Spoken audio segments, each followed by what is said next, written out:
Hello. I want to explore the topic of certainty today. What is certainty? Well, certainty, the way I see it, is a knowing that you are moving in the right direction. It is a sense of clarity that tells us, yes, this is the right way to do something, or this is the right direction to move in. And it's funny because human beings are beings of certainty, which means we do not like uncertainty in any situation. Whether that is indecision as far as your job is concerned, or whether it is uncertainty about where your relationship is going or your life is going. Human beings are creatures who want to have certainty. And why is this? Well, if you really trace this back, it is a survival instinct. And the one thing I've learned over the course of the many years that I've been working in mind-body integration is that we cannot ignore our need for survival and safety in a lot of ways. So when we are certain, what tends to happen is our nervous system actually is in a state of neutrality, and if it has been uncertain before, it comes to a space of rest and clarity, and you become more aware and more present in this moment.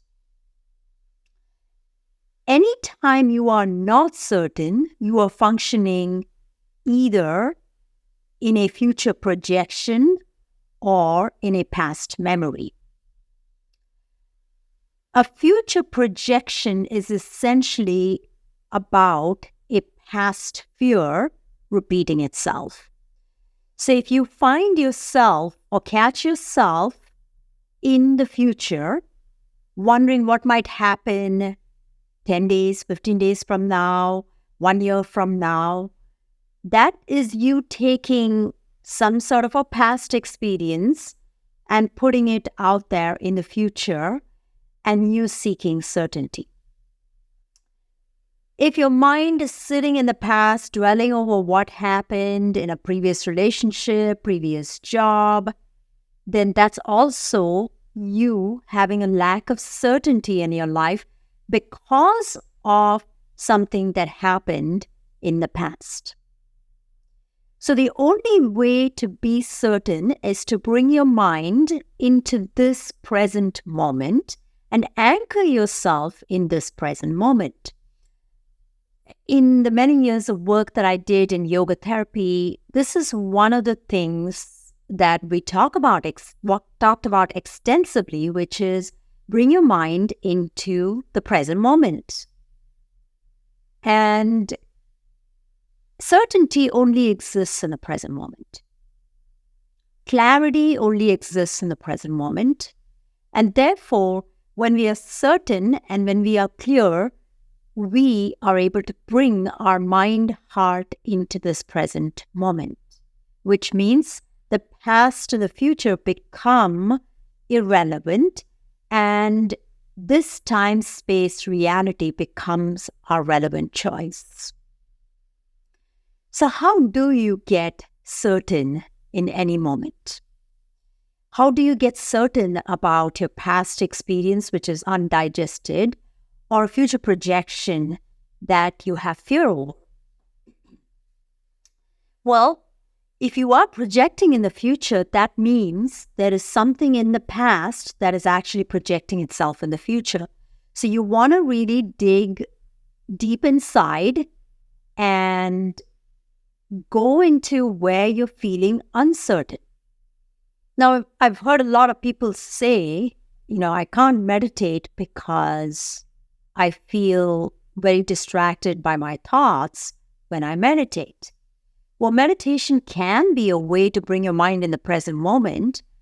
But the thing with meditation is that it is if you are not integrating what you're finding out in your meditation, it doesn't have a lot of practical application in your life. It doesn't change your life. You can keep meditating for years, and if you don't actually integrate what you're finding in your meditations, you're just allowing the meditation to be an escape mechanism rather than something that serves your life and your purpose.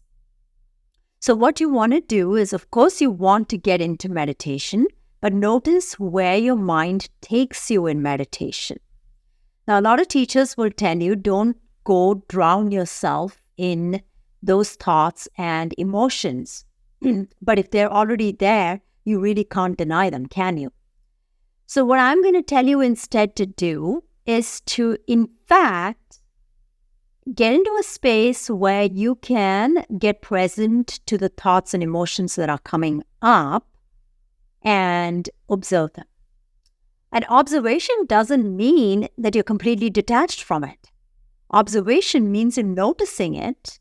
Observation means you're taking stock of how it's sitting with you somatically, how it's feeling as sensations in your body.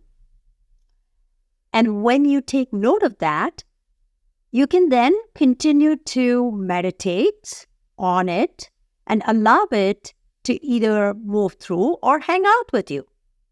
And there's absolutely nothing wrong with it. But what I will say to you is, if you get overly involved in it, then notice where the mind has taken you and remind yourself where your mind has taken you. This is probably also something you've learned from a lot of meditation teachers. So this is the part of meditation, is to actually bring you back, to train your mind to bring you back to this present moment. But your mind will keep on oscillating. The distractions of the mind will take you places if you're not integrating what you're learning from your meditations. So once you meditate, then it's upon you to identify what it is that was taking you off the present moment or putting you into the future or the past, and then work toward understanding that piece within yourself, and also work toward integrating that piece within yourself. Now, one of the best ways to integrate what comes up during meditation is to do a quantum collapse around it, which means you essentially take stock of what it is that you have realized during your meditation, and then you see where are the missing pieces of information in your meditation. So missing pieces of information would look like incomplete awareness, basically. So, for example, you may have had the experience of someone being, in your perception, rude to you during the day or in the past, and you got triggered by it. So you will want to look at that experience and see exactly what you're missing in the form of information in this situation. So that could look like, what were the benefits to you in all the 7 dimensions and your top values of this person being rude to you when they were? And when you can take your mind to a place where you can fill in the missing pieces of information and become more aware of where you are not seeing things clearly, you will start to bring your mind towards certainty. You will get clear that certainty can come about. Certainty is a space of neutrality in mind, which means you are not skewed to judging the person for anything they may have done, in this specific case for their rudeness, and you are also not skewed or addicted to thinking that you are not rude at some times. Because what we then can step into with that certainty is this realization, for example, that we have an issue with feeling rejected sometimes. Or we like to keep our comfort zone by not feeling challenged by people's rudeness sometimes. So it's important for you to look at what the other person's trait or behavior brought to you in the form of benefits and associate that to your top values. And from there, you'll be able to move to a space of certainty. And how will you know that you move to a space of certainty? You will feel an energetic clearing, and you will feel an opening energy in your heart. When the heart opens, you'll feel gratitude, and you'll come to a place of neutrality and understanding where you're not judging the other person anymore. Now, I know what some of you are going to say. You're going to say, well, that's me taking responsibility for what was happening with the other person. But what I'm going to tell you is you do not control somebody else's actions. You don't control somebody else's thoughts or behaviors. You control yours. Therefore, you're not absolving anybody. What you're doing is you're taking charge of the part of you that does that. And by doing that, you are then able to stop judgments of this person and judgment of yourself in that process. So you're actually able to see it for what it is and move to a space of calm and quietness in your mind. And once you find this neutrality, what I will tell you is that you will not want to subscribe to the drama that sometimes comes your way. You'll start to want to be more neutral at all times.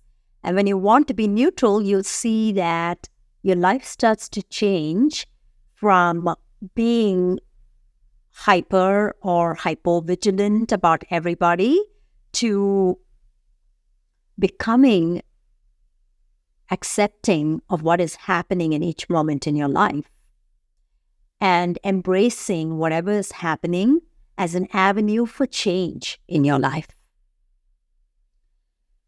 Now, one of the reasons people don't feel certainty in their life is because they don't really know what their top values are. They don't really know what is most important to them in this lifetime. And your values are what is most important. So you getting clarity on your values and developing the courage and the authenticity to live in your values will start to change your life towards certainty. Now, this is one of the facets and pillars of the work that I do with my own clients. And this is life-changing. It really is life-transforming.